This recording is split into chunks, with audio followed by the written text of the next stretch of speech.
CH91 suspension हट गया। कबीर शेखावत की बात सुनकर विजय कहता है कि प्लीज कबीर, अभी सिचुएशन इतना भी बुरा नहीं हुआ है, अभी से खतरनाक करने के बारे में मत सोचो।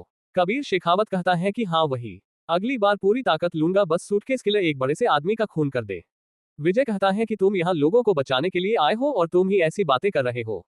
कबीर शेखावत कहता है कि मैं बचाने के लिए नहीं आया हूँ, बल्कि उसे पकड़ने के लिए आया हूँ। उसे पकड़ने के लिए कुछ लोगों को तो अपनी कुर्बानी देनी ही पड़ेगी। विजय कहता है कि तुम सुधरोगे नहीं। कबीर शेखावत कहता है कि इसमें सुधरने जैसा क्या है। विजय कहता है कि बात ऐसी है कि जिस तरह से तुम बात कर रहे हो, वैसे एक क्रिमिनल बात करते हैं।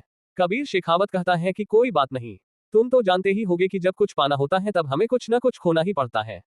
अब देखते हैं कि हमारे ऊपर बैठे हुए बुढ़े क्या काम करते हैं।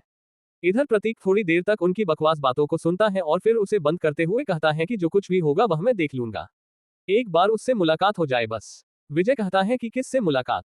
कबीर शेखावत कहता है कि एक बार उस सूटकेस किलर से मेरी मुलाकात हो जाए, उसके बाद उसे मैं बताऊंगा कि मैं उसकी क्या हालत कर सकता हूँ।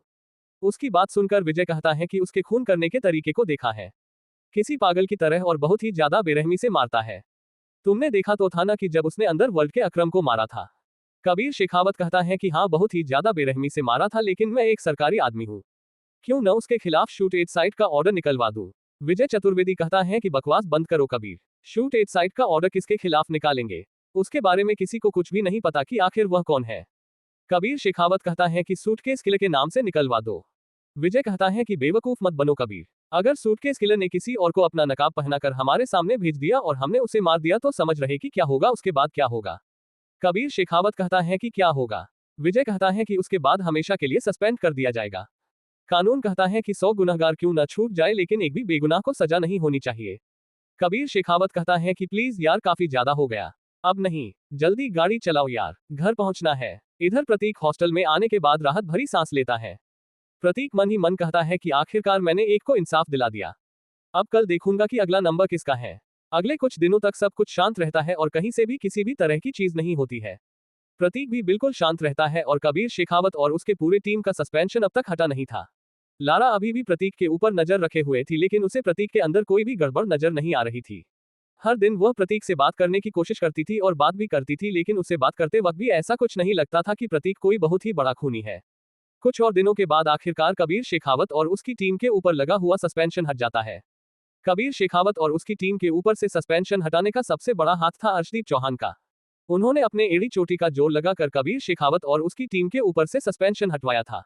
कबीर शेखावत और विजय चतुर्वेदी ने अर्शदीप चौहान को अपने बातों के जाल में ऐसा फंसाया था कि उसे भी इस बात के ऊपर भरोसा हो गया था कि यह सब कबीर शेखावत का ही प्लान था, लेकिन किसी वजह से फेल हो गया। लेकिन इससे एक बात साबित हो गई कि पुलिस डिपार्टमेंट में ही कोई गद्दार छिपा हुआ है जो सूटकेस किलर को हर एक जानकारी देता रहता है। ये बात वैसे थी गलत, लेकिन कबीर शेखावत ने इसे सही साबित कर दिया था। अर्शदीप चौहान को एक आखिरी वार्निंग दी गई थी कि अगर आगे से ऐसा कुछ हुआ तो उसकी पूरी जिम्मेदारी उनकी होगी और इस बार जो सस्पेंशन लगेगा वह तभी हटेगा जब इंक्वायरी बैठेगी और रिजल्ट आएगा। इसके अलावा ये भी कहा गया था कि आगे से ऐसा कोई प्लान बनाने से पहले किसी न किसी को इसके बारे में बताना जरूरी है, ताकि कोई सबूत हो कि किसी ने ऐसा प्लान बनाया था। अर्शदीप चौहान ने जब ये बात कबीर शेखावत और विजय चतुर्वेदी को बताई थी तब दोनों ने उसे वक्त तो कुछ नहीं किया था, लेकिन फोन काटने के बाद कबीर से खबर जोर जोर से हंसने लगा था। विजय भी स्माइल कर रहा था, क्योंकि वह जानता था कि कबीर शेखावत कभी भी किसी को कुछ बताकर करने वालों में से नहीं है। दूसरी तरफ सूटकेस किलर का खौफ धीरे धीरे बढ़ने लगा था। विलास के मौत की खबर को भी तोड़ मरोड़ कर पेश किया गया था, ताकि किसी को भी ये पुलिस की लापरवाही ना लगे। एक स्पेशल टीम बनाई गई थी उसे गद्दार को ढूंढने के लिए, जो सूटकेस किलर को सारी जानकारियां दे रहा था। सारी खबरों को प्रतीक भी रोज देखता था और हंसते हुए मन ही मन कहता है कि वैसे इन लोगों ने आइडिया काफी अच्छा दिया है, क्यों ना किसी पुलिस वाले को ही मैं अपने कंट्रोल में करके उससे क्रिमिनल्स की फाइल मंगवाकर उनका शिकार करना शुरू करूं। प्रतीक इधर यह सब सोच रहा था जबकि कबीर शेखावत वापस आ गया था अपने केस के ऊपर। CH92 कबीर शेखावत का क्लास। कबीर शेखावत वापस आने के बाद सबसे पहले अपने साथ काम करने वालों को कहता है कि जैसे जैसे मैंने तुम लोगों को बताया था वैसे वैसे तुम लोगों ने अपना काम किया या नहीं। गौतम कहता है कि मैंने अपना काम अच्छी तरह से कर लिया है, जो यहाँ घुसा था वह काफी शातिर किस्म का आदमी था सर। कबीर शेखावत कहता है कि मासूम लोग खूनी नहीं बनते, सारे खूनी शातिर किस्म के ही होते हैं। गौतम कहता है कि मेरे कहने का मतलब कुछ और था। कबीर शेखावत कहता है कि ऐसा है तो बताओ क्या था तुम्हारे कहने का मतलब। गौतम कहता है कि मेरा मतलब था कि उसने कहीं पर भी अपना कोई भी सुराग नहीं छोड़ा है सर। कबीर शेखावत कहता है कि मुझे अच्छी तरह से मालूम है तुमने अपने काम में गलती की होगी। ये सुनकर गौतम कंफ्यूज होते हुए कहता है कि गलती मैंने की है, किसी का बात कहता है कि बिल्कुल गलती तुम्हारी ही है। ना तुम उस जासूस को काम पर लगाते हैं और न ही प्रतीक एंथनी इस मौके का फायदा उठाकर हमारे बेसमेंट वाले देश में घुसकर विलास को मारता। गौतम कहता है कि आपने ही तो कहा था कि इसके पीछे प्रतीक एंथनी का हाथ नहीं है। कबीर शेखावत कहता है कि इत्तेफाक बार बार नहीं होते। पहली बार हुआ तो उसे इत्तेफाक कहते हैं, दूसरी बार हुआ तो इसे इत्तेफाक से इत्तेफाक होना कहते हैं, लेकिन अगर तीसरी बार हो जाए तो इसे साजिश कहते हैं। गौतम कहता है कि इसका मतलब है कि आप मुझे वह गद्दार समझ रहे हैं। कबीर शेखावत अच्छी तरह से जानता था कि उसके इस टीम में कोई भी गद्दार नहीं है। कबीर शेरावत कहता है कि मेरे कहने का वह मतलब नहीं है जो तुम समझ रहे हो। मेरे कहने का मतलब है लापरवाही से। तुम बार बार लापरवाही करते हो। अगर तुम याद नहीं है तो मैं गिनवाऊं। गौतम कहता है कि बिल्कुल नहीं सर, मुझे सब अच्छी तरह से याद है। कबीर शेखावत समझ गया था कि गौतम उसके इतना कहने के बाद सारे काम अच्छी तरह से करेगा। कबीर शेखावत को तभी एक फोन आता है और वह कहता है कि तुम यहीं रही, मैं थोड़ी देर में आता हूँ। ये कहते हुए कबीर शेखावत वहां से लाग चला जाता है। कबीर शेखावत फोन उठाते हुए कहता है कि क्या हुआ विजय, अभी अभी सस्पेंशन हटा है और मैं आराम से इनका क्लास ले रहा हूँ, लेकिन तुम तो मुझे शुरू होने से पहले ही डिस्टर्ब करने लगे हो। विजय कहता है कि बिल्कुल नहीं, मैं तुम्हें एक जरूरी काम के लिए कॉल किया है। कबीर शेखावत कहता है कि कैसा जरूरी काम। विजय कहता है कि कल रात जब तुम नशे में थे तो कह रहे थे कि हमारे बीच में कोई गद्दार है। तुमने तो कहा था कि तुमने कहानी बनाया है। कबीर शेखावत कहता है कि अच्छा तो ऐसा था क्या, ये सब जानने के लिए तुम मुझे पिला रहे थे। छोड़ूंगा नहीं तुझे। विजय कहता है कि मजाक साइड में रखो कबीर, ये सीरियस है। कबीर शेखावत कहता है कि गद्दार है तो, लेकिन वह सूटकेस किलर के लिए नहीं बल्कि अंडरवर्ल्ड के लिए काम करता है। जब मैं रेड मारने गया तो वह फैक्ट्री मुझे पूरी तरह से खाली मिली। उस फैक्ट्री को देखकर ऐसा लग रहा था जैसे वहां सालों से कोई आया ही ना हो। विजय कहता है कि अच्छा ऐसा है तो तुम अब अंडरवर्ल्ड को जाने दो और ध्यान दो सिर्फ और सिर्फ सूटकेस किलर के ऊपर। कबीर शेखावत कहता है कि बिल्कुल भी नहीं। मेरी जिंदगी में पहली बार मुझे निराशा हाथ लगी है। मेरे करियर का यह एक कलंक बन गया है और मैं इसे किसी भी कीमत पर मिटा कर रहूंगा। अंडरवर्ल्ड में जल्द कबीर शेखावत नाम का तूफान आएगा और उन्हें पूरी तरह से खत्म कर देगा। ये सुनकर विजय कहता है कि हो गया कबीर, ज्यादा डायलॉग मत मारो मेरे सामने। कबीर शेखावत कहता है कि सॉरी यार, मैं तो बस प्रैक्टिस कर रहा था। मुझे आगे भी तो इन सारे लोगों की क्लास लेनी है, तो बिना डायलॉग के तो कुछ भी नहीं होगा। विजय कहता है कि यह सब मेरे ऊपर ट्राई मत करो। अगर तुम इतना ही मन तो अपनी टीम के ऊपर ट्राई करो। इतना कहने के बाद विजय कॉल काट देता है। कबीर शेखावत कहता है कि बच्चों की क्लास लेने का। कबीर शेखावत जब वापस आता है तब वहां काफी डिस्कशन चल रहा था। उसे डिस्कशन को देखते हुए तभी शेखावत कहता है कि क्या डिस्कशन हो रहा है, जरा मुझे भी तो बताओ। गौतम कहता है कि कुछ भी नहीं सर, मैं अपनी गलतियां गिन रहा था। ये सुनकर कबीर शेखावत कहता है कि अच्छा तो तुम्हें अपनी सारी गलतियां याद आ गई। गौतम कहता है कि सॉरी सर, आगे से मैं ध्यान रखूंगा। कबीर शेखावत कहता है कि हो गया, आप अपने आप को इतना बेकार मत समझो। मैंने जो कहा है उसमें से ज्यादातर चीजों को सीरियसली मत लेना। मैं बस इतना चाहता हूं कि तुम आगे कोई लापरवाही ना करो। गौतम कहता है कि यस सर, आगे मुझे कोई भी लापरवाही नहीं होगी, मैं आपको इसका भरोसा दिलाता हूं। कबीर शेखावत कहता है कि मुझे तुम्हारे ऊपर भरोसा है। अब कबीर शेखावत आ गया था रश्मि और बाकी के नए लोगों के ऊपर। रश्मि कहती है कि हमने कौन सी गलती की है सर, हम तो हमेशा आपके साथ थे। कबीर शेखावत कहता है कि मैं तुम लोगों को साइड हटाने के लिए कह रहा हूं। कबीर शेखावत कितना कहते ही रश्मि और बाकी के लोग साइड हट जाते हैं। कबीर शेखावत धीरे धीरे आगे बढ़ता है और किसी के सामने आकर खड़ा होते हुए कहता है कि अब तुम अपने बारे में थोड़ा बताना चाहोगे मिस्टर आकाश। आकाश कहता है कि खून होने के बाद मैंने काफी कुछ पता किया, लीगली और इल्लीगली भी, लेकिन कबीर शेखावत कहता है कि मैं काम की नहीं बल्कि उस दिन के बारे में बात कर रहा हूं। CH93 तुम ही इकलौती काम की हो। कबीर शेखावत ने गौतम की क्लास लगाने के बाद पहुंच गया था आकाश के पास।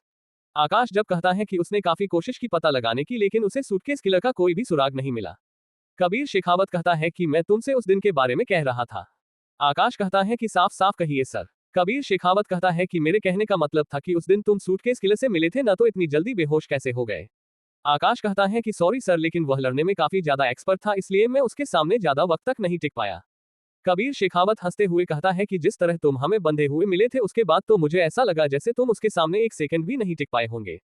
आकाश कहता है कि उसने अचानक से हमला किया और उसने मुझे पीछे से पकड़ा और मेरे गर्दन पर मारा, जिससे मेरे आंखों के सामने अंधेरा छाने लगा और मैं बेहोश हो गया, और फिर उसके बाद अपने जब होश में लाया तक मैं होश में आया। कबीर शेखावत कहता है कि ऐसे नहीं चलेगा, सारे के सारे लोग अब मार्शल आर्ट सीखेंगे। गौतम कहता है कि इस उम्र में। कबीर शेखावत कहता है कि आपकी उम्र 50 साल या 60 साल हो गई है।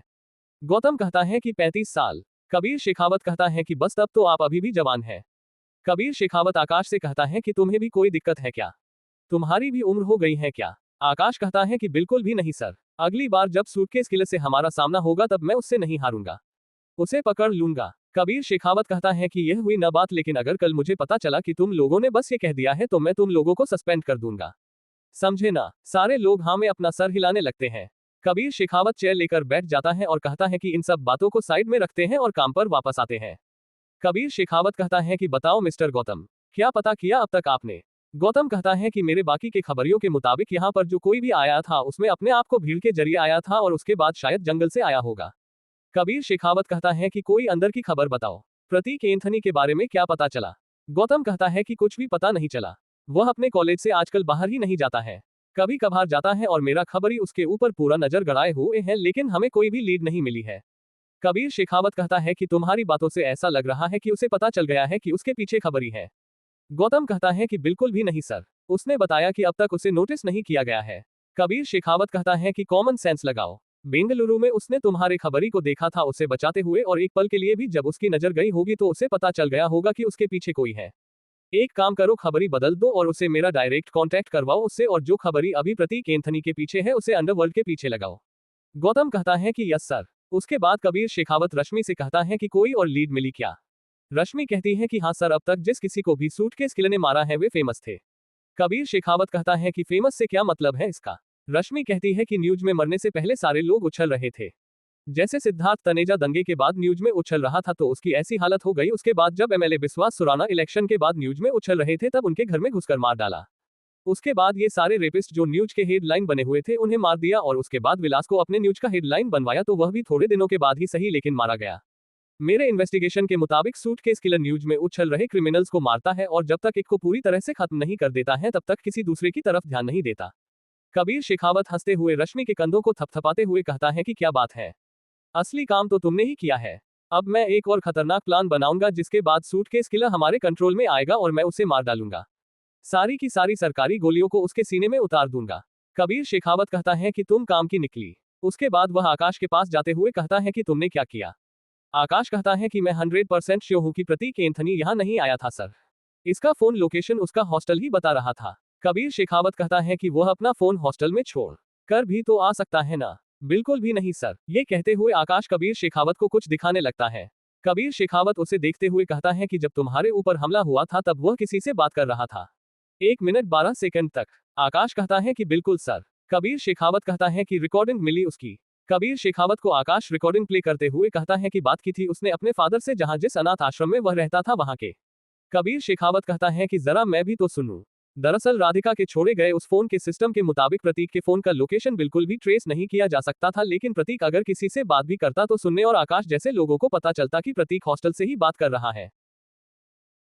CH94 कबीर के प्लान में फंसता हुआ प्रतीक। आकाश का एक्सप्लेनेशन और सबूत को देखने के बाद कबीर शेखावत कहता है कि यह तो काफी ज्यादा अलग की जा रहा है मेरा केस। तुम्हारी बात तुम्हारी जगह पर बिल्कुल सही है, लेकिन मुझे अंदर से बहुत ही स्ट्रांग फीलिंग आ रही है कि सूटकेस किलर कोई और नहीं बल्कि प्रतीक एंथनी है। फिर भी अब जब तुमने प्रतीक एंथनी के बेगुनाह होने का प्रूफ लेकर आ ही गए हो तो हम इस केस को एक नए एंगल के साथ भी सोचेंगे, लेकिन प्रतीक एंथनी के ऊपर मेरा शक इतनी आसानी से नहीं जाने वाला है, इसलिए उसके ऊपर नजर रखी ही जाएगी। कबीर शेखावत कहता है कि जैसा कि रश्मि ने कहा, हमारे पास एक कमाल का प्लान है सूटकेस किलर को दबोचने का। सारे लोग कबीर शेखावत के प्लान को सुनने के लिए बिल्कुल शांत हो जाते हैं। कबीर शेखावत विजय को कॉल लगता है और कहता है कि मेरा दिमाग में एक और प्लान आया है। तुमने कहा था किसके बारे में तुम्हें बता दिया जाए, इसलिए तुम्हें कॉल किया है, तो मेरे प्लान को सुन लो तुम। विजय कुछ बोलने ही वाला होता है कि कबीर शेखावत कहता है कि तुम्हें बोलने की इजाजत नहीं है, तुम सिर्फ सुनो हमारे प्लान को। विजय कहता है कि ठीक है कबीर। कबीर शेखावत कहता है कि जैसा कि रश्मि ने हमें बताया है, सूटकेस किलर उन्हीं को खासकर पिछले 3 बार से निशाना बना रहा है जो न्यूज के ऊपर काफी फेमस थे, जैसे सिद्धार्थ तनेजा, विश्वास सुराना और यह सारे रेपिस्ट। उसके बाद कबीर शेखावत कहता है कि उसने 2 और लोगों को निशाना बनाया जो न्यूज के ऊपर बिल्कुल भी फेमस नहीं थे, जैसे कि समीरा नाम की लड़की और उसके बाद कांस्टेबल को। फिर भी पिछले 2 बार से उसने न्यूज में उछल रहे लोगों को ही मारा है, जैसे एमएलए विश्वास सुराना और उसके बाद सारे रेपिस्ट। यहां तक कि विलास जिसे हमने कैप्चर करके रखा हुआ था, उसके मरने तक उसने किसी और को नहीं मारा। इसका मतलब है कि जिस इंसाफ का बार नाम जपता रहता है उसके मुताबिक जब तक वह किसी एक इंसान को पूरा नहीं कर देता है तब तक वह दूसरे के ऊपर नजर नहीं डालता है। इसका फायदा उठाएंगे और हम न्यूज के ऊपर एक न्यूज को काफी फैलाएंगे। विजय कहता है कि मुझे बोलना तो नहीं है, लेकिन कौन सा न्यूज फैलाने वाले हो तुम? ऐसा भी हो सकता है कि सूटकेस किलर ने पहले से ही अपना अगला टारगेट चुन लिया हो तो। कबीर शेखावत कहता है कि सूटकेस किलर सिर्फ उन्हीं को मारता है जो समाज के लिए खतरा होते हैं। इतना तो अब मैं भी जान गया हूं, इसलिए उसे ऐसा शिकार चुनने में वक्त लगेगा। रही बात कौन सी न्यूज को फैलाना है, तो अभी कुछ घंटे में डिसाइड हो जाएगा और न्यूज के ऊपर टेलीकास्ट होना भी शुरू हो जाएगा। विजय कहता है कि तुम्हारा प्लान अच्छा है तो तुम अपने प्लान के ऊपर काम करो और मुझे अपने काम करने दो। ये कहने के बाद विजय फोन काट देता है। कबीर शेखावत कहता है कि हाँ हाँ ठीक है, वह सब मैं ही देखूंगा ना। कबीर शेखावत उसके बाद रश्मि से पूछता है कि अब तुम बताओ कि यहाँ पर कोई ऐसा क्रिमिनल है क्या जो आजकल न्यूज में काफी ज्यादा उछल रहा है। रश्मि कहती है कि बिल्कुल भी नहीं सर, अभी तो न्यूज की हेडलाइन हमारी लापरवाही है। कबीर शेखावत कहता है कि बिल्कुल सही है, किसी खतरनाक क्रिमिनल के बारे में मुझे बताओ जिसने ऐसा काम किया है जो माफ करने के लायक नहीं है। रश्मि कहती है कि एक केस है सर, आशीष नाम के एक क्रिमिनल ने एक स्कूल में घुसकर 40 मासूम बच्चों को जान से मार दिया। कबीर शेखावत कहता है कि परफेक्ट केस है, सारे न्यूज चैनल को कांटेक्ट करो और कहो कि दिन में 10 बार दिखाए इसे। रश्मि कहती है कि यस सर। कबीर शेखावत के कहने भर से सब कुछ शुरू हो गया था। प्रतीक अपने सारे प्रैक्टिकल को निपटाने के बाद हमेशा की तरह एक बार न्यूज देखने लगा था। प्रतीक किसी पुलिस वाले को हिप्नोटाइज करना चाहता था, लेकिन उससे पहले वह न्यूज के जरिए ही एक और इंसाफ करना चाहता था। जैसे ही प्रतीक न्यूज को खोलता है तो उसे आशीष नाम के क्रिमिनल के बारे में पता चलता है जिसने एक स्कूल में घुसकर काफी सारे बच्चों को जान से मार डाला था। साथ साथ उसने मारने के बाद इंटरव्यू दिया था कि यह करते हुए उसे काफी ज्यादा मजा आया। कबीर शेखावत ने प्लान तो उसी बेसमेंट में बनाया था, लेकिन उस वक्त प्रतीक उनकी बातों को सुन नहीं पाया था। कबीर शेखावत ने उसके बाद किसी को भी दोबारा प्लान के ऊपर बात करने से मना कर दिया था। जोसेफ को बदला जा चुका था और प्रतीक के ऊपर कोई और ही नजर रख रहा था। अभी प्रतीक के ऊपर जो नजर रख रहा था उसे आज तक गौतम ने भी नहीं देखा था, तो किसी और के देखने का सवाल ही नहीं उठता था। कबीर शेखावत के प्लान से अनजान प्रतीक को पता नहीं था कि प्रैक्टिकल करन एक क्रम में वह कबीर शेखावत के ट्रैप में फंस गया था। उस क्रिमिनल को देखने के बाद प्रतीक के अंदर का गुस्सा बढ़ने लगा था। प्रतीक ये देखना चाहता था कि उसे क्या फैसला सुनाया गया है। क्या फैसला सुनाया गया है ये सुनकर तो प्रतीक का गुस्सा और भी ज्यादा बढ़ गया था। कोर्ट ने उसे पुलिस के रिमांड पर रखा था। उसे अब तक 4 बार रिमांड पर रखा जा चुका था। ये देखकर प्रतीक कहता है कि क्या बकवास है ये, अब तक तो इसे मार देना चाहिए था, फांसी पर लटका देना चाहिए था। प्रतीक मन ही मन कहता है कि अब सबसे पहले मैं इसे ही मारूंगा। आशीष नाम का ये क्रिमिनल पुलिस के रिमांड से भागकर मरेगा। इसे मैं दर्द का वह एहसास दिलाऊंगा जो उन मासूम बच्चों को हुआ था मरने से पहले। इसे मुझसे अब कोई भी नहीं बचा CH95 अंडरवर्ल्ड का खबरी। न्यूज को देखने के बाद प्रतीक इस आदमी को अपना आगरा निशाना बना लेता है जिसे कबीर शेखावत ने प्लांट किया था। प्रतीक ये सटेप उठाकर सीधा कबीर शेखावत के जाल में फंस गया था। कबीर शेखावत जो जानता था कि जिस तरह न्यूज के जरिए उसने आशीष नाम के उसे क्रिमिनल के बारे में चीजें फैलाई है, उसके बाद तो कोई भी उसे देखकर पागल हो जाएगा। अगर सूटकेस किलर सच में अपने आप को इंसाफ का पुजारी समझता है तो वह आशीष को सजा देकर उन मासूम बच्चों को इंसाफ जरूर दिलाएगा। कबीर शेखावत अपने प्लान पर पूरी तरह से कॉन्फिडेंट था। वह इतना ज्यादा कॉन्फिडेंट था कि उसने इसके आगे कुछ सोचना ही बंद कर दिया था। इधर अकरम के मरने के बाद अंडरवर्ल्ड भी सूटकेस किलर के पीछे पड़ा हुआ था। उसी वक्त जफर को किसी का कॉल आता है और वह जब उठाता है तब उसे सामने से किसी की आवाज आती है। उस आवाज को सुनने के बाद वह कहता है कि हाँ बोलो क्या न्यूज है। अब उस कबीर शेखावत ने क्या किया है? तुमने हमें उस दिन बचाया था लेकिन उसके बाद तो जैसे गायब ही हो गए। सामने जो बात कर रहा था वह कोई और नहीं बल्कि वही खबरी था जो उन्हें पुलिस डिपार्टमेंट के सारे न्यूज उन्हें देता था। वह कहता है कि कोई खबर नहीं थी इसलिए नहीं आया था, लेकिन एक खबर आ गई है। जफर कहता है कि कैसा खबर? खबरी कहता है कि कबीर शेखावत ने एक और प्लान बनाया है। जफर कहता है कि एक और प्लान से क्या मतलब है? वो फिर से रेड करने वाला है क्या? कहाँ रेड करेगा? खबरी कहता है कि कबीर शेखावत रेड का कोई प्लान नहीं कर रहा है बल्कि उसे पकड़ने का प्लान बना रहा है जिसे आप लोग भी पकड़ना चाहते हैं। जफर कहता है कि तुम्हारा मतलब उसी से तो नहीं है ना? खबरी कहता है कि बिल्कुल सूटकेस किलर। जफर कहता है कि कबीर शेखावत हमेशा से ऐसा ही कहता रहता है और साथ ही साथ वह हमेशा फेल हो जाता है। खबरी कहता है कि इस बार प्लान इतना ज्यादा परफेक्ट है कि सूटकेस किलर इस बार हमारे हाथ में आ जाएगा। जफर कहता है कि कहाँ आने वाला है वह? खबरी कहता है कि अभी वह डिसाइड नहीं किया गया है। जफर कहता है कि जब वह डिसाइड किया ही नहीं गया है तो तुम मुझे क्यों बता रहे हो? खबरी कहता है कि मैं आपको इसलिए बता रहा हूं क्योंकि आप ये जानने के बाद अपने साथियों को तैयार कर लो। इस बार अपने ट्रेंड लोगों को तैयार रखना। पिछली बार जो हुआ था वह आपकी याद तो है ना? किस तरह आपका वह साथी अकरम मारा गया था और उसके साथ के लोग। इस बार अच्छे लोगों को साथ लाइएगा। जफर कहता है कि ज्यादा मत बोलो, वो सब हम देख लेंगे। तुम्हें बस एक ही काम करना है और वह है कि समय और वक्त बता देना हमें कि कहां पकड़ने वाले हैं वे लोग सूटकेस किलर को। उस वक्त हम सूटकेस किलर के साथ साथ कबीर शेखावत और उसकी पूरी टीम को भी खत्म कर देंगे। खबरी कहता है कि मुझे भी क्या? जफर कहता है कि उस दिन तुम मत आना। खबरी कहता है कि मेरा इनाम? जफर कहता है कि पिछली बार जो इनाम मिला था वह तुम्हारे पिछले काम से ज्यादा का था, इसलिए जब हम कबीर शेखावत और टीम और सूटकेस किलर को खत्म कर देंगे उसके बाद तुम्हें एक बार में ही इतना इनाम दिया जाएगा जिसके बाद तुम्हारी आने वाली 7 पुश्तें बैठकर खाएंगी। ये सुनने के बाद वह खबरी काफी ज्यादा खुश हो गया था। फोन काटने के बाद जफर कहता है कि एक बार काम हो गया तो तुम किस काम का, तुझे भी खत्म कर दिया जाएगा। जफर जहां था वहां अबुल आजाद और वसीम अंसारी भी ये सुन रहे थे। अबुल आजाद से जफर कहता है कि अब क्या करे भाई। अबुल आजाद अपने भारी आवाज में कहता है कि अब करना क्या है। अबुल आजाद कहता है कि हमारे सुपारी किलर को बुलाओ और सारे ट्रेन लड़ाकों को बुलाओ, सबको तैयार कर लो। उसे सूटकेस किलर को हम खत्म कर देंगे और उसे एहसास दिलाएंगे कि हमसे उलझने का क्या अंजाम होता है और हमारे लोगों को मारने का क्या अंजाम होता है। जफर कहता है कि जी भाई, अभी उन्हें बुलाता हूँ। उसी रात कबीर शेखावत और विजय चतुर्वेदी आपस में बैठकर कुछ बातचीत कर रहे थे। कबीर शेखावत अपने इस प्लान को अगले स्टेज पर ले जाना चाहता था। उसके लिए वह विजय से डिस्कशन कर रहा था। कबीर शेखावत कहता है कि क्यों ना उसका अगला रिमांड मैं ही ले लूं। ये सुनकर विजय कहता है कि बेवकूफी मत करो कबीर, अगर तुमने अपने आप को इसमें शामिल किया तो तुम्हारा बना बनाया प्लान पूरी तरह से बर्बाद हो जाएगा। तुम्हारा ये परफेक्ट प्लान पूरी तरह से बेकार हो जाएगा। कबीर शेखावत कहता है कि इसमें दिक्कत क्या है, अगर मैं रिमांड लूंगा उस आशीष की तो चीज काफी ज्यादा आसान हो जाएगी मेरे लिए। ये सुनकर विजय कहता है चीजें तुम्हारे लिए आसान तो होगी लेकिन इसके उलट सूटकेस किले के लिए भी चीजें काफी ज्यादा आसान हो जाएगी। कबीर शेखावत कहता है कि जरा साफ साफ बताओ। विजय कहता है कि अब तक जो कुछ भी तुमने किया है उससे सूटकेस किलर को इतना तो पता चल गया है कि उसे पकड़ने के लिए तुम्हें यहाँ लाया गया है। कबीर शेखावत कहता है कि बिल्कुल पता चल गया होगा। विजय कहता है कि यही तो दिक्कत है, अगर तुम अपने आप को इस आशीष के केस में शामिल करके उसकी रिमांड लोगे तो फिर उसके बाद जब सूटकेस किलर को इसके बारे में पता चलेगा तो वह समझ जाएगा कि यह सब तुम्हारा प्लान है उसे फंसाने के लिए। ये सुनने के बाद कबीर शेखावत का दिमाग काम करने लगता है और वह कहता है कि अगर ऐसा है तो तुम ही मुझे बताओ कि मुझे क्या करना चाहिए। CH96 अभिमन्यु बनर्जी। कबीर शेखावत के आगे सोचने से प्लान को नुकसान होता हुआ देखकर विजय चतुर्वेदी उसे ऐसी बेवकूफी करने से रोक देता है। कबीर शेखावत अपने आप को रोके जाने के बाद विजय चतुर्वेदी से पूछता है कि अच्छा अगर ऐसा है तो तू ही बता दे कि मुझे क्या करना चाहिए। विजय कहता है कि रिमांड में लेने का काम तुम्हें किसी और को सौंपना होगा जो तुमसे जुड़ा हुआ नहीं है। कबीर शेखावत कहता है कि तुम्हें तो पता ही है मुझे ट्रस्ट इश्यू है, लोगों के ऊपर जल्दी भरोसा नहीं कर पाता हूं मैं। विजय कहता है कि एक बार तो ऐसा करना ही पड़ेगा, किसी के ऊपर भरोसा करना ही पड़ेगा, इसके अलावा कोई और रास्ता नहीं है। कबीर शेखावत कहता है कि रश्मि को लगाऊं क्या इस काम पर। विजय कहता है कि बिल्कुल भी नहीं, वह सूटकेस किलर के केस के ऊपर काफी पहले से काम कर रही है। उसे इस केस में लाना तो उसे तुम्हारे आने से भी ज्यादा सतर्क कर देगा और वह अपने इरादे को बदल देगा। विजय कहता है कि तुम ही बताओ किस लगाऊं इस केस के ऊपर। विजय कहता है कि मेरे नजर में एक है जिसका नाम है अभिमन्यु बनर्जी। ये सुनकर कबीर शेखावत कहता है कि मुझे इसके बारे में अभी तक पता क्यों नहीं चला।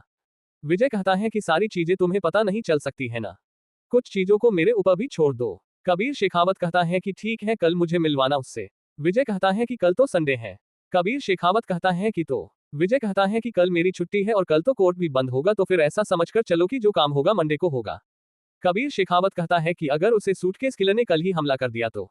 विजय कहता है कि शांत रहो कबीर, आशीष अभी जेल में हाई सिक्योरिटी के बीच में बंद है, वहां पर खाना ले जाने वाले के भी पूरे हिस्ट्री जियोग्राफी चेक की जाती है तो फिर एक अनजान को थोड़ी ना घुसने दिया जाएगा। ये सुनकर कबीर शेखावत कहता है कि वह सब मैं नहीं सुनना चाहता हूँ, मुझे कल उस अभिमन्यु बनर्जी से मिलना है। ये सुनकर विजय कहता है कि सिर्फ मिलना है तो चलो उससे तुम्हें मिला देता हूँ, लेकिन एक बताना चाहूंगा पहले। कबीर शेखावत कहता है कि अगर मैं नहीं कहूंगा फिर भी तो तुम बताओगे ही तो बताओ। विजय कहता है कि दरअसल अभिमन्यु जो है वह थोड़ा डरपोक सा इंसान है, वह छोटी छोटी बातों पर डर जाता है, फील्ड में भी कम जाता है। कबीर शेखावत कहता है कि अब तो सोचना ही नहीं है, यह एक डिफेक्ट्स पीस है, इसके अलावा बाकियों के बारे में सोचो, अपने प्लान को मैं ऐसे नल्ले लोगों के भरोसे नहीं छोड़ सकता हूँ। विजय कहता है कि पहले तुम मेरी पूरी बात सुन लिया करो, उसके बाद जवाब देना, आधा अधूरा मत सुनो मेरे बात को। कबीर शेखावत कहता है कि तुम कुछ भी बोलो लेकिन यह नल्ला नहीं लेगा रिमांड आशीष का। कबीर शेखावत कहता है कि पहले बात सुन ले कबीर। कबीर शेखावत शांत हो जाता है और तभी विजय कहता है कि इसकी एक खास बात है कबीर, ये किसी भी सीक्रेट को कभी लीक नहीं होने देता है, तुम इसके साथ जो कुछ भी प्लान बनाओगे वह तुम दोनों के बीच में रहेगा, कोई तीसरा चाह करके भी उससे उगलवा नहीं सकता है। अभिमन्यु बनर्जी इसी वजह से इस काम के लिए परफेक्ट है। कबीर शेखावत कहता है कि वह सब तो ठीक है लेकिन उसकी हरकतें बेवकूफों की जैसी तो नहीं है ना। कबीर शेखावत की बात सुनकर विजय हंसने लगता है। विजय को हंसता हुआ देखकर कबीर शेखावत कहता है कि मुझे तो नहीं लगता है कि मैंने कोई जोक मारा है। विजय कहता है कि रुक जाओ पहले हंस लेने दो। 2 मिनट तक हंसने के बाद विजय कहता है कि वह है डरपोक लेकिन दिखता बॉडी बिल्डर है, तुम भी उसके सामने अपने आप को कमजोर महसूस करोगे, उसकी हरकतें आम लोगों के ही जैसी हैं, जो उसे पास से नहीं जानते हैं वह उससे डर जाते हैं, फिर जानते हैं तब उन्हें पता चलता है कि यह तो किसी काम का नहीं है और डरपोक है तो सारे डरना बंद कर देते हैं। कबीर शेखावत कहता है कि ऐसे अजीब लोगों को भर्ती कैसे कर लिया जाता है। विजय कहता है कि अपने बारे में बात कर रहे हो क्या। कबीर शेखावत कहता है कि बकवास बंद करो। कब आ रहा है वह? मुझे उससे मिलकर प्लान समझाना है। विजय कहता है कि मैं तुम्हें कल बता दूंगा। कबीर शेखावत उठते हुए कहता है कि ठीक है तो मैं चलता हूँ। कल सुबह बता देना। कबीर शेखावत वहां से चला जाता है। उसके जाने के बाद विजय कहता है कि हाँ सूटकेस किलर, क्या इस बार पकड़ा जाएगा या फिर से हाथ से निकल जाएगा? ये सोचते हुए विजय भी चला जाता है। इधर प्रतीक ने आशीष को अपना अगला निशाना मानकर उसके बारे में पता करना शुरू कर दिया था।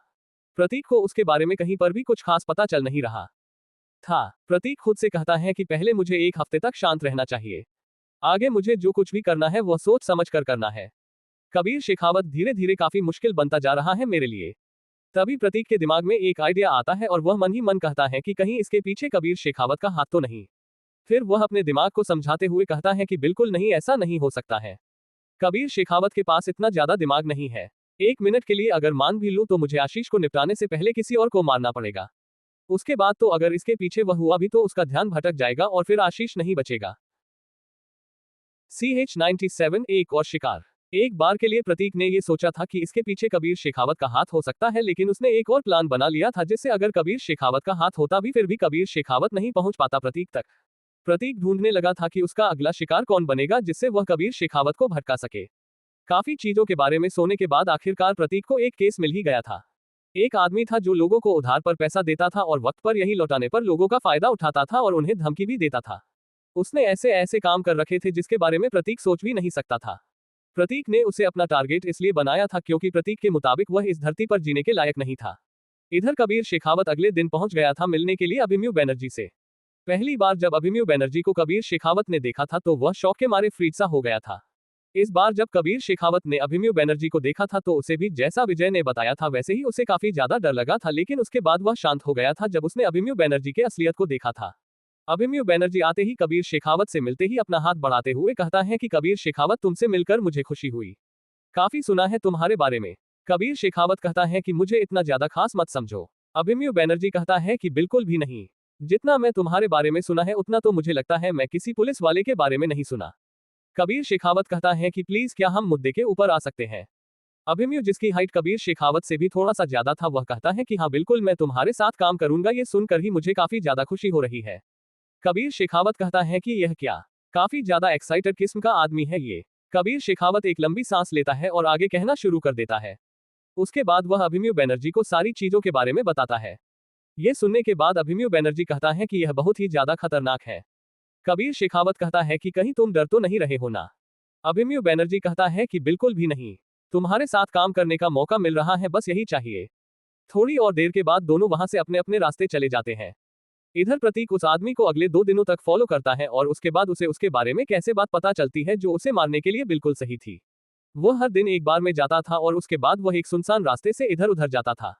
प्रतीक ने उसे इसी वक्त मारने का फैसला कर लिया था। उसी वक्त का फायदा उठाते हुए प्रतीक अगले दिन पहुंच गया था उसे मारने के लिए। प्रतीक ने जब उसे देखा था तो वह नशे में पूरी तरह से धुत था। वह इतना ज्यादा नशे में था कि वह ठीक से चल भी नहीं पा रहा था। प्रतीक उसे देखकर हंसते हुए कहता है कि क्या बात है, आज ये पक्का जान से जाएगा। प्रतीक वहां आसपास देखता है तो उसे दूर दूर तक कोई भी नजर नहीं आता है। प्रतीक उसके बाद उसके पास जाता है और उसे खींचकर एक साइड के कर जाने लगता है। वह अपने आप को खींचे जाते हुए देख और कहता है कि यह सब क्या एक रहा है जोकर? किसी फैंसी ड्रेस कंपटीशन से आया है क्या? देख मेरा दिमाग खराब हो रहा है, जान दे आज बहुत हसीन रात होने वाली है मेरी। ये सुनकर प्रतीक कहता है कि हाँ क्यों नहीं, तुम्हारी रात आज यकीन हसीन होगी। वह उसके गर्दन के ऊपर मारता है और वह बेहोश हो जाता है। उसके बाद उसे वहां से खींचते हुए प्रतीक जंगल में ले जाता है, जो जंगल तो नहीं था लेकिन उसे जंगल कह तो सकते ही थे। अंदर ले जाने के बाद प्रतीक उसे एक पेड़ के सामने बिठा देता है और कबीर शेखावत को कॉल करने लगता है। थोड़ी देर के बाद कबीर शेखावत कॉल उठा लेता है। कॉल उठाने के बाद कपूर शेखावत कहता है कि कौन बोल रहा है? ये सुनने के बाद प्रतीक कहता है कि मुझे नहीं लगता है कि तुम्हें इतनी बेरुखी से बात करनी चाहिए। ऐसे ही जब बाकी के लोग तुम्हें कॉल करते हैं तो तुम इतने बेरुखी से कहते हो कि कौन बोल रहा है। कबीर शेखावत कहता है कि बकवास बंद करो और साफ साफ बताओ कि कौन बोल रहे हो तुम। प्रतीक कहता है कि मैं वही बोल रहा हूं जिसने तुम्हारे दिन का चैन और रात की नींद उड़ा दी है। कबीर शेखावत कहता है कि सूटकेस किलर, खत्म कर दूंगा मैं तुम्हें। ये सुनकर प्रतीक कहता है कि जरा शांत हो जाओ। कबीर शेखावत कहता है कि कैसे याद किया है मुझे? प्रतीक कहता है कि क्या बकवास कर रहे हो कबीर शेखावत, मुझे तुम्हें ये बताना था कि वक्त आ गया है कि तुम एक बार फिर से एक लाश को लेकर जाओ और इस दुनिया को बताओ कि सूटकेस किलर ने एक बार फिर से किसी को इंसाफ दिला दिया है। कबीर शेखावत कहता है कि क्या बकवास कर रहे हो तुम? क्या तुमने फिर से किसी को मार दिया है? प्रतीक कहता है कि अब तक मारा तो नहीं है लेकिन अगले 1 मिनट में मार देने वाला हूँ। क्या तुम उसकी चीखें सुनना पसंद करोगे मिस्टर कबीर शेखावत? कबीर शेखावत कहता है कि देखो तुम बहुत ही ज्यादा गलत कर रहे हो। ऐसा मत करो। प्रतीक कहता है कि फोन मत काटना, मैं अभी तुम्हें चीखें सुनाता हूँ। आखिरी में तुम्हें पता दूंगा। CH-98 एक और खून। प्रतीक ने उस आदमी को पकड़ने के बाद कबीर शेखावत को कॉल कर दिया था। प्रतीक ने कबीर शेखावत को काफी चीज सुनने के बाद आखिरी में कहा कि तुम थोड़ी देर तक रुको, मैं तुम्हें इसकी चीखें सुनाता हूँ। कबीर शेखावत कहता है कि क्या बकवास कर रहे हो तो तुम उस आदमी को तुम जाने दो। प्रतीक कहता है कि प्लीज ऐसा कुछ मत करो, ये कहने से काम नहीं चलेगा, बिल्कुल भी काम नहीं चलेगा। तुम अपने आप को काफी ज्यादा स्मार्ट समझते हो ना। तुम्हें मैं ये बताने के लिए कॉल किया है कि तुम मजबूर हो, तुम कुछ भी नहीं कर सकते हो, तुम किसी को भी नहीं बचा सकते हो, तुम एक कम दिमाग वाले जीव हो। ये सुनकर कबीर शेखावत गुस्से से उबलते हुए कहता है कि तुम्हारी हिम्मत कैसे हुई यह सब कहने की। प्रतीक कहता है कि क्या बकवास कर रहा हूं मैं, बेवकूफ इंसान, तुझे पता नहीं है कि कितना दर्द होता है जब कोई अपना मरता है। तुझे नहीं पता है कबीर शेखावत, तुझे बिल्कुल भी नहीं पता। कबीर शेखावत कहता है कि तुम उस आदमी को जाने दो। ये सुनकर प्रतीक कहता है कि तुम्हें मैं एक बात बताता हूं कबीर शेखावत, ध्यान से सुनना। कबीर शेखावत ध्यान से सुनने लगता है जिसके बाद प्रतीक कहता है कि तुम्हें नहीं पता है कि इंसाफ की कितनी जरूरत है आजकल। तुम समझते नहीं हो, हमारे जैसों को इंसाफ बिल्कुल भी नहीं मिलता है। मेरे जैसों की जरूरत है इस दुनिया में इंसाफ कायम करने के लिए। कबीर शेखावत कहता है कि तुम्हारा दिमागी संतुलन खराब हो गया है। प्रतीक कहता है कि मैं बिल्कुल सही हूँ, मैं बिल्कुल सही हूँ। अब वक्त आ गया है जब मैं कुछ ऐसा करूँ जिसके बाद तुम कुछ भी नहीं कर पाओगे। कबीर शेखावत कहता है कि क्या मतलब है तुम्हारा? ये सुनकर प्रतीक कहता है कि अभी हम जो कुछ भी बात कर रहे हैं वह रिकॉर्ड हो रहा है और अभी उसके बाद तो तुम अगर आगे होने वाले मौत का जिम्मेदार मुझे नहीं ठहराया तो फिर मैं इन सब चीजों को मैं लीक कर दूंगा। कबीर शेखावत मन ही मन कहता है कि हरामी कहीं के। प्रतीक उसके बाद तो उस आदमी के सर को पकड़कर सीधा पेड़ के ऊपर मारने लगता है। उसकी चीखें जब कबीर शेखावत सुनता है तब वह कहता है कि बकवास बंद करो और यह सब रोको। प्रतीक कहता है कि हाँ रोक तो सकता हूँ लेकिन इसका मतलब यह नहीं है कि यह सब अब रुकेगा। मैंने आज तुम्हें ये बताने के लिए कॉल किया है कि कबीर शेखावत तुम किसी काम के नहीं हो, मेरे जैसों को लीगल कर देना चाहिए। कबीर शेखावत कहता है कि क्या बकवास कर रहे हो तुम, तुम्हारे जैसे को लीगल करने से क्या मतलब है तुम्हारा? तुम्हें कोई भी हक नहीं है कि तुम किसी को जान से मारो। इंसाफ देने का काम कानून का है, तुम्हें क्या मुझे भी कोई हक नहीं है कानून को अपने हाथ में लेने का? प्रतीक कहता है कि बकवास बंद करो, तुम तो ये बात करो ही मत, तुम्हें तो ये बात करने का कोई भी हक नहीं है। तुमने भी तो कईयों को मार दिया है। जब तुम फेक एनकाउंटर कर रहे थे तब तुम्हारा ये बेकार सा लेक्चर कहाँ था? मेरे ऊपर इसे मत चिपकाओ। कबीर शेखावत कहता है कि वे लोग सही नहीं थे, वे सारे के सारे। ये कहते हुए कबीर शेखावत रुक जाता है। कबीर शेखावत के रुकने के बाद प्रतीक कहता है कि मैं भी तो वही कर रहा हूँ, मैं भी तो वह काम ही कर रहा हूँ जो अब तक तुमने किया है, तो फिर तुम सही और मैं गलत कैसे हो गया? एक बात याद रखना कबीर शेखावत, मैं और तुम एक जैसे ही हो, फर्क बस इतना है कि तुम दर्द को नहीं समझते हो और मैं समझता हूँ। जिस तरह के हालात बन रहे हैं उसके बाद तुम्हें भी चल दर्द का एहसास होगा। अभी लोकेशन बताने से पहले मैं तुम्हें आखिरी चीज कहना चाहता हूँ कि तुम अपने लोगों से कह देना कि मेरे रास्ते में ना आए, क्योंकि जो भी इंसाफ के रास्ते में आएगा वह भी खत्म हो जाएगा, तो तुम बाकियों को बचा कर रखना।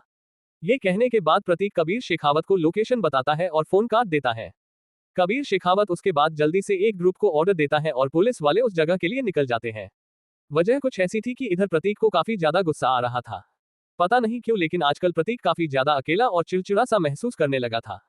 खुद को आ रहे हैं गुस्से की वजह से उसने उस आदमी के सर को पकड़कर मार मारकर उसके पूरे के पूरे मुंह को ही चपटा कर दिया था। प्रतीक जल्दी से वहां से निकल जाता है और अपने उस ओवरकोट को जो अब खून से रंग चुका था उसे उतारकर एक नाली में बहा देता है।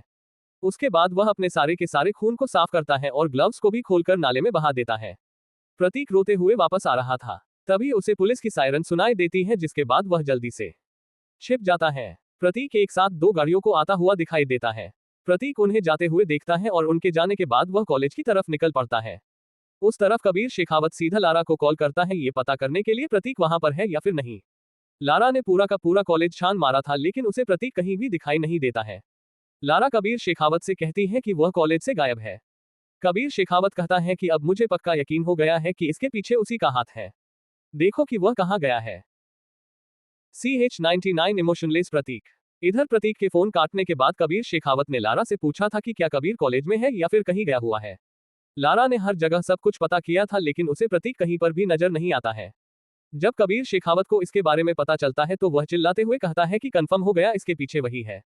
थोड़ी ही देर के बाद लारा को प्रतीक आते हुए नजर आता है जो किसी ध्यान में खोया हुआ लग रहा था। लारा के बगल से प्रतीक ऐसे निकल जाता है जैसे उसने उसे देखा ही ना हो। लारा को प्रतीक के आंखों में आंसू दिखाई देता है। ये देखने के बाद वह कंफ्यूज हो गई थी। लारा ने हमेशा से प्रतीक को काफी सख्त देखा था, लेकिन आज वह रो रहा था। उसे तो भरोसा ही नहीं हो रहा था। लारा ये जानने की उत्सुकता में अपने आप को रोक नहीं पाती है और प्रतीक के पीछे पीछे आने लगती है। प्रतीक को पता चल जाता है कि कोई उसका पीछा कर रहा है। प्रतीक की एक नजर लारा के ऊपर गई थी, इसलिए वह समझ गया था कि पीछा करने वाला कौन है। प्रतीक रुकते हुए कहता है कि पीछा मत करो तुम। लारा कहती है कि मैंने शायद तुम्हें रोते हुए देखा, तो दोस्त होने के नाते वजह जानना चाहती हूँ। हम दोस्त हैं ना? प्रतीक कहता है कि तुम नहीं समझ सकती हो मुझे। रही बात दोस्ती की, तो मेरा तुमसे कोई लेना देना नहीं है। लारा को तभी कुछ याद आता है और वह मन ही मन कहती है कि आज इसके दोस्त के मरे हुए 2 साल हो गए हैं।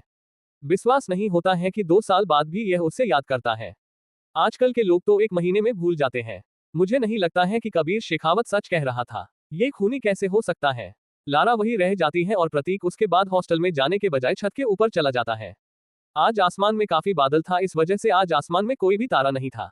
ये देखने के बाद प्रतीक कहता है कि आज तू भी छुप गया है सात्विक।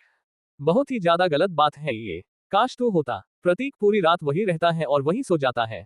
सुबह जब उसकी नींद खुलती है तो वह अपने आप को काफी तरोताजा महसूस कर रहा था। प्रतीक कल के दिन को याद करते हुए कहता है कि कल मैंने काफी कुछ कर दिया है। प्रतीक जब अपने कमरे में आता है तो उसे ऋषि दिखाई देता है, लेकिन संकेत नहीं। प्रतीक ऋषि से पूछता है कि संकेत कहाँ गया है। ऋषि कहता है कि डेट पर गया है। प्रतीक कहता है कि सुबह सुबह मजाक कर रहा है क्या? ऋषि कहता है कि यह मजाक नहीं है, सच में गया है यार, नैना के साथ। ऋषि कहता है कि बात ऐसी है कि उनके बीच चीजें काफी अच्छी हो गई है। प्रतीक कहता है कि अच्छा, उस दिन तो रो रहा था और तुझे ढूंढ रहा था। ये सुनकर ऋषि कहता है कि महीने गुजर चुके हैं उस दिन को। ऋषि आगे कहता है कि यह सब छोड़ और मुझे ये बताओ कि आखिर कल तुम रात भर थे कहाँ? ये सुनकर प्रतीक कहता है कि छत के ऊपर था, काफी अच्छी हवा आ रही थी तो नींद लग गई। शुक्र मनाओ कि कल बारिश नहीं हुई, वरना तुम ऊपर ही रह जाते। प्रतीक कहता है कि मजाक बंद करो यार। ऋषि कहता है कि शुरू किसने की? प्रतीक कहता है कि मैं कोई मजाक नहीं कर रहा हूँ, सच में मैं पूरी रात छत के ही ऊपर था। ऋषि कहता है कि हाँ ठीक है, अब चलो यार, ड्यूटी लगी है आज हमारी। प्रतीक कहता है कि ड्यूटी का क्या मतलब है? ऋषि कहता है कि फोन देखो यार, ग्रुप पर सारी जानकारी आई है। हमें भी थोड़ा बहुत काम करना है, हमेशा पढ़ते थोड़े न रहेंगे। आज देखना है और कल से काम करना है। हमें आगे चलकर डॉक्टर जो बनना है। ग्रुप की जानकारी देखने के बाद प्रतीक कहता है कि मेरे साथ संकेत का नाम है। वह तो है ही नहीं। ऋषि कहता है कि उसके जगह पर लारा को असाइन किया गया है। नीचे वाला मैसेज पढ़ो। नीचे वाले मैसेज को पढ़ने के बाद प्रतीक को कल रात याद आता है जब वह आते हुए लारा से भी मिला था और उसे काफी कुछ कह बैठा था। प्रतीक सबसे पहले फ्रेश होने के लिए जाता है क्योंकि नजदीक से उसके मुंह से खून की बदबू आ रही थी। थोड़ा बहुत ही था, लेकिन था। प्रतीक सबसे पहले फ्रेश होता है और खुद से अपने कपड़े को साफ भी करता है। अपने आप को साफ करने के बाद वह अपने ड्यूटी के लिए हॉस्पिटल में पहुंच जाता है, जहां उसे एक डॉक्टर को असिस्ट करना था। प्रतीक को वहां लारा दिखाई देती है। प्रतीक लारा को देखने के बाद उसे इग्नोर करने की कोशिश करने लगता है। लारा प्रतीक से कहती है कि तुम मुझे इग्नोर क्यों कर रहे हो? प्रतीक कहता है कि कल रात के लिए सॉरी, कुछ ज्यादा बोल गया ना मैं। लारा कहती है कि नहीं नहीं, वह तो मैं कब का भूल गई। प्रतीक बिना किसी इमोशन के कहता है कि लड़कियां ऐसे कैसे बातों को भूल जाती है, जहां अब तक मैंने सुना है वह लंबे समय तक बातों को याद रखती है। लारा कहती है कि मैं वैसी नहीं हूँ। प्रतीक उसे बिना इमोशन वाला लुक देते हुए कहता है कि सब एक जैसे ही होते हैं। ये कहने के बाद प्रतीक एक की मरहम पट्टी करने लगता है। ये सुनने के बाद लारा मन ही मन कहती है कि अरे मैं क्या करूं? कबीर शेखावत ने कहा था कि मुझे इसके करीब जाने की जरूरत है, लेकिन यह एक इमोशनलेस किस्म का इंसान लगता है। मैं कैसे इसके करीब आऊं? CH100 गुस्से में कबीर शेखावत। इधर प्रतीक को लेकर लारा कंफ्यूज थी, जबकि कल रात से ही सूटकेस किलर एक बार फिर से न्यूज का हेडलाइन बन चुका था। कल रात जिसे उसने मारा था वह कोई और भी नहीं बल्कि सूटकेस किलर था। ये बयान किसी और ने नहीं बल्कि कबीर शेखावत में खुद दिया था। कबीर शेखावत को ऐसा मजबूर किया गया था प्रतीक के द्वारा, जिसके बाद वह ये बयान दे ही पाया था। सबूत की जरूरत इस वजह से नहीं हुई थी क्योंकि वहां पर प्रतीक ने खुद ही अपना मास्क छोड़ दिया था, जिससे कबीर शेखावत को आसानी से क्या साबित करने का मौका मिल गया था कि यह खून सूटकेस किलर ने ही किया था। साथ ही साथ सोशल मीडिया की ताकत ने उस मरने वाले आदमी के असली कैरेक्टर को उजागर कर दिया था कि वह कितना बड़ा हरामी किस्म का आदमी था। कईयों में ये तक कहा था कि अगर सूटकेस किलर उसे नहीं मारता तो उन्हीं में से कई लोग उसे अपने हाथों से मार डालते। ये खबर जब कबीर शेखावत ने देखा था तो उसने टीवी के ऊपर अपने कॉफी का कप मार दिया था, जिससे टीवी को तो ज्यादा कुछ नहीं हुआ था लेकिन कॉफी का मग टूट गया था। कबीर शेखावत वहां से जाने लगता है, जिसे देखकर गौतम कहता है कि आप कहां जा रहे सर? ये सुनकर कबीर शेखावत कहता है कि मेरा दिमाग चरने गया है, उसे ढूंढने जा रहा हूं मैं। ये सुनकर गौतम कहता है कि सॉरी सर। कबीर शेखावत कहता है कि और कुछ पूछना है क्या तुम्हें? ये सुनकर गौतम कहता है कि बिल्कुल भी नहीं सर। कबीर शेखावत कहता है कि तो अब मैं जाऊं? ये सुन आकर गौतम चुप हो जाता है और कबीर शेखावत उसके बाद वहां से निकल जाता है। बाहर निकलने के बाद अपने गाड़ी के पास कबीर शेखावत अपने गाड़ी को कई लात मारता है और उसके बाद वह किसी को कॉल करते हुए कहता है कि एक बात बताओ, उस दिन जो लोग इस फैक्ट्री से भाग गए थे वे अब कहाँ हैं? सामने वाला एक एड्रेस देते हुए कहता है कि हाँ बिल्कुल वही है, सबके सब। उसके बाद कबीर शेखावत एक बड़ा सा स्माइल करते हुए कहता है कि अब वक्त आ गया है कि मैं अपने सारे गुस्से को निकालूंगा। ये कहने के बाद कबीर शेखावत उस जगह के लिए निकल जाता है जहां का अभी अभी उसे एड्रेस मिला था। इधर अपना काम निपटाने के बाद जब प्रतीक अपने कपड़ों को बदल रहा था तब उसे अपने पीछे कोई खड़ा महसूस होता है। जैसे ही प्रतीक पीछे मुड़ता है तो वह शॉक हो गया था। एक छोटा सा बच्चा 6 से 7 साल का था, वह प्रतीक को घूर रहा था। प्रतीक अपने कपड़ों को बदलने के बाद कहता है कि तुम यहाँ क्या कर रहे हो बच्चे? वह बच्चा रोते हुए कहता है कि मैं रास्ता भूल गया हूँ अंकल। प्रतीक मन ही मन कहता है कि क्या मेरी उम्र इतनी ज्यादा हो गई है कि मैं अंकल हो गया हूँ? प्रतीक उसके बाद उस बच्चे के सामने झुककर कहता है कि नाम क्या है तुम्हारा? वह बच्चा कहता है कि रोहन। प्रतीक उसे शांत करवाते हुए कहता है कि यहाँ तुम क्यों आए थे? वह बच्चा कहता है कि मेरी मम्मी यहाँ है। प्रतीक कहता है कि तुम्हारे पापा कहाँ हैं? वह बच्चा कहता है कि पता नहीं कहाँ गए। प्रतीक उसे अपने साथ लेकर बाहर आता है और कहता है कि चलो तुम्हारे डैडी को ढूंढते हैं। जैसे ही प्रतीक बाहर आता है तो उसे लारा दिखाई देती है। वह प्रतीक के साथ चल रहे उस बच्चे को देखते हुए कहती है कि यह बच्चा कौन है? प्रतीक कहता है कि यह बच्चा खो गया है, अपने पापा के साथ आया था जिसके बाद बेचारा रास्ता भटक गया, अभी इसके परिवार से मिलवाना है। लारा कहती है कि मैं भी आऊं। प्रतीक कहता है कि क्यों, मैं अकेले ये कर सकता हूँ। ये कहने के बाद प्रतीक उस बच्चे को लेकर आगे जाने लगता है। लारा प्रतीक के पीछे आते हुए कहती है कि तुम इतने रूड क्यों बिहेव करते हो सबके साथ, या फिर यह सिर्फ और सिर्फ मेरे लिए है? प्रतीक कहता है कि एक बात बताओ लारा, तुम आखिर मेरे पीछे क्यों पड़ी रहती हो? क्या मैं तुम्हें पसंद हूँ या फिर कोई पर्सनल दुश्मनी है मुझसे? लारा कहती है कि तुम बहुत ही ज्यादा सोचते हो। प्रतीक कहता है कि हाँ बिल्कुल, जब बात लड़कियों के ऊपर आती है तब सोचना पड़ता है। लारा कहती है कि तुम्हें लड़कियों से इतनी दिक्कत क्यों है? प्रतीक कहता है कि अभी मुझे इस बच्चे की मदद करनी है। प्रतीक उसके बाद लारा की तरफ देखते हुए कहता है कि तुम्हें अगर मदद करनी है तो करो वरना जा सकती हो। ये कहने के बाद प्रतीक आगे चला जाता है। लारा मन ही मन कहती है कि यह किस तरह का इंसान है। लारा नहीं चाहते हुए भी प्रतीक के पास आते हुए कहती है कि इस बच्चे का क्या नाम है? प्रतीक कहता है कि रोहन। लारा कहती है कि तुम उधर देखो और मैं इधर देखती हूँ। प्रतीक कहता है कि ठीक है। उसके बाद दोनों अलग अलग चले जाते हैं। प्रतीक उस बच्चे को देखते हुए कहता है कि तुम्हें कुछ याद आ रहा है क्या रोहन? वह बच्चा रोते हुए कहता है कि पता नहीं। प्रतीक कहता है कि तुम्हारे लिए कोई और रास्ता ढूंढना होगा। तभी वह लड़का चिल्लाते हुए कहता है कि पापा पापा। उसके बाद वह एक तरफ जाने की कोशिश करने लगता है। प्रतीक उसके हाथ को छोड़ देता है और उसके बाद वह लड़का दौड़ते हुए एक आदमी के पास पहुंच जाता है और गले लग जाता है। वह आदमी कहता है कि कहाँ चले गए थे तुम? उसके बाद उस आदमी नजर प्रतीक के ऊपर पड़ती है तो वह कहता है कि थैंक्स मेरे बच्चे को यहाँ लाने के लिए। आज के लिए बस इतना ही दोस्तों।